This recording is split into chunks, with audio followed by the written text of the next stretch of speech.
d'abord, je me présente. Je m'appelle Edith Darin et je suis statisticienne au sein de l'initiative Gree3, qui est une initiative financée par la Bill and Melinda Gates Foundation et par l'aide au développement britannique, et dont le but est de promouvoir la donnée spatiale pour l'aide à la décision dans le milieu du développement. Et aujourd'hui, nous sommes ici présents et ravis de vous présenter en fait ce que c'est qu'une population karawaye, et notamment dans le cas du Burkina Faso. Alors, donc Gree3 intervient au Burkina Faso depuis janvier 2020, et ce dans le cadre du 5e recensement général de la population et de l'habitation. Ce recensement est un exercice mené par l'INSD, donc l'Institut statistique du Burkina Faso, et le but principal est de dénombrer l'ensemble du territoire burkinabé. Ceci a été finalisé en février 2020, cependant, 20% du territoire n'a pas pu être couvert. Donc c'est un des travaux sur lesquels nous nous sommes attelés au sein de Gree3. Donc c'était le premier travail, c'était de pouvoir estimer l'effectif de ces communes, donc départements, zones administratives qui n'ont pas pu être couvertes par le recensement pour des raisons de sécurité. Donc en août 2020, nous avons produit nos premières estimations de ces communes inaccessibles, ce qui a permis de rajouter 2 millions de personnes sur la carte.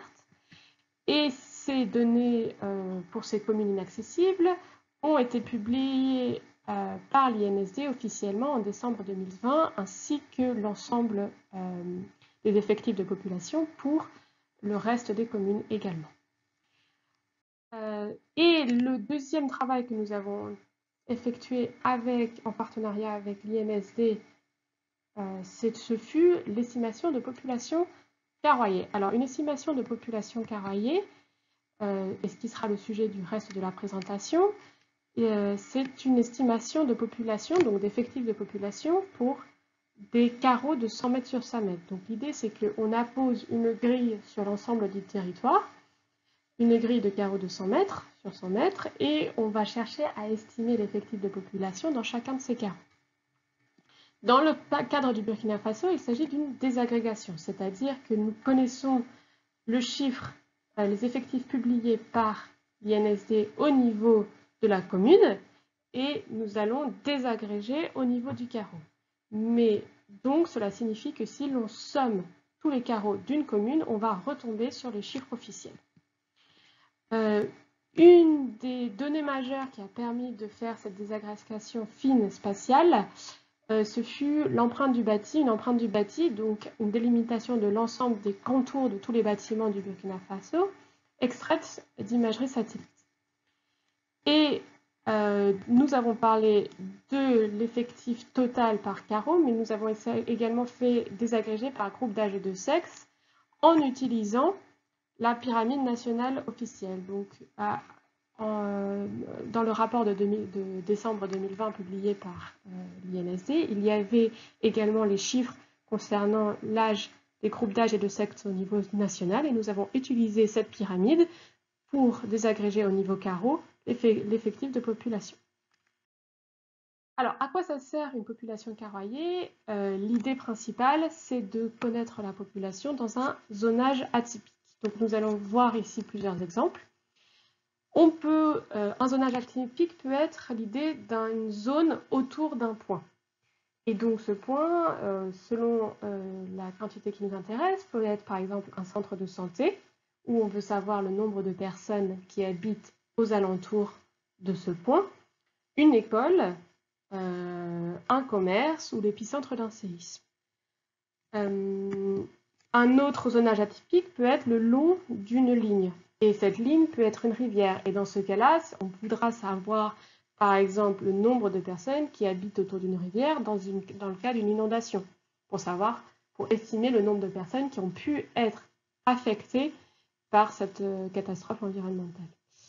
De même pour les routes, si une route est coupée, on peut savoir ainsi combien de personnes ne peuvent plus ne peuvent plus être reliés à l'ensemble du réseau routier, ou au niveau des frontières également, on a ce même logique, combien de personnes habitent le long de la frontière. Une autre forme de zonage atypique, c'est une zone mais qui ne correspond pas aux limites administratives. Donc typiquement au Burkina Faso, il n'y a pas de limite des villages.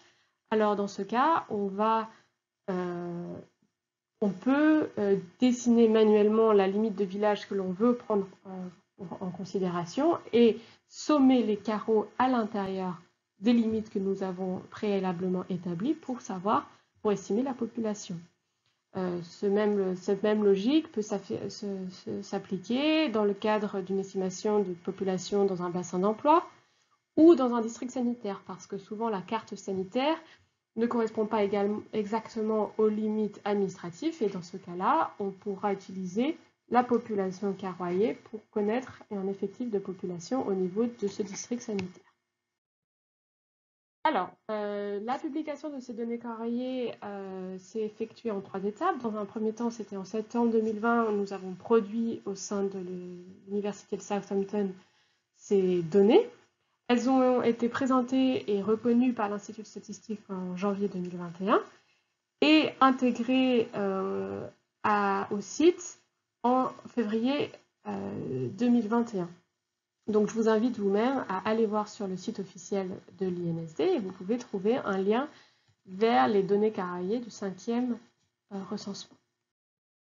Donc, on a parlé d'accès aux données. Les liens qui sont sur le site de l'INSD, en fait, renvoient dans un premier temps au raster. Donc un raster de population, c'est le mot technique pour dire, justement, pour parler de cette trame carroyée.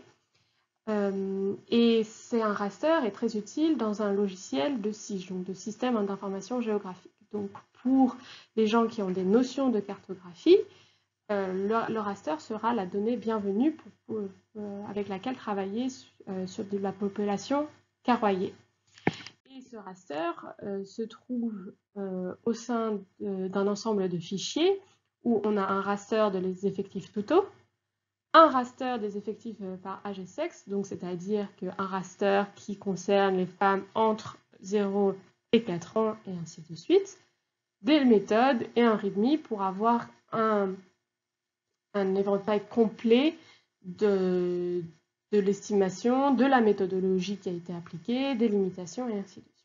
Donc ça, c'est les fichiers de la publication, mais nous avions bien entendu conscience que tout le monde n'a pas forcément les compétences géographiques, analytiques pour pouvoir faire ce genre d'analyse, mais peut vouloir le faire tout de même. Et dans ce cadre de figure, nous avons mis en place une application interactive que vous pouvez aller voir au niveau du lien qui est en ce moment même sur la diapositive. Et le but de ce lien, de cette application, a été de permettre à tout démographe ou toute personne qui n'a pas les compétences géographiques de pouvoir mener les analyses dont nous avons parlé préalablement. Alors, nous allons faire une petite démonstration de cette application. Donc, voici comment se présente l'application. On voit au centre de l'écran les estimations carroyées pour l'ensemble du Burkina Faso. On reconnaît les 2 grandes villes, telles que Bobo-Dioulasso ou Ouagadougou ici. Donc, comme d'habitude, plus c'est rouge, plus la couleur est intense, plus il y a de population au niveau du carreau. On peut zoomer et voir le détail dans les zones rurales, l'ensemble des villages qui sont un peu plus regroupés, les hameaux qui s'organisent autour. Ici, on peut jouer avec les différentes sortes d'imagerie, c'est-à-dire qu'on peut choisir une imagerie satellite lorsqu'on veut regarder plus précisément ce qui se passe. Par exemple, ici, on voit qu'il n'y a personne qui habite parce qu'il y a un lac. On peut aussi utiliser une carte qui va définir le nom de la ville. Ici, on est à Boussé, on peut voir ça ensemble. Et donc, on retrouve cette même logique de l'estimation carroyée, où pour chaque carreau est prédit et estimé un effectif de population. plus précisément. Si je clique sur ce carreau ici, je clique sur calculer à gauche et j'obtiens à droite l'effectif de population. Donc on estime qu'il y a 22 personnes dans ce carreau. L'idée, c'est que, donc là, c'est intéressant à des fins de visualisation et voir à quel point dans un village, dans ce village par exemple, ce village est plus peuplé que cet hameau ici. Mais c'est l'information au niveau carreau distincte ne va pas être utile pour la planification. Donc c'est là où va se jouer le rôle de la zone atypique. Alors la zone atypique, on va dessiner en appuyant sur ce bouton le zonage qui nous intéresse. Donc si on veut savoir la population approximative pour Boussay, on en délimite les frontières. Et s'il se trouve que notre campagne de planification est liée par exemple aux femmes en âge de procréer, on choisit la catégorie femmes en âge de procréer et c'est ainsi qu'on peut obtenir une estimation de ces femmes au niveau du village de Boussay dont on a fait le propre zonage. Et ici, l'application nous dit qu'il y a approximativement 4864 personnes. On peut bien entendu sauvegarder ces estimations ici. On sauvegarde et ces estimations vont se retrouver ici dans cet onglet et on peut ensuite les télécharger. Donc, je vous laisserai en votre temps, en suivant le lien qui est sur la présentation, découvrir plus en détail l'ensemble de l'application.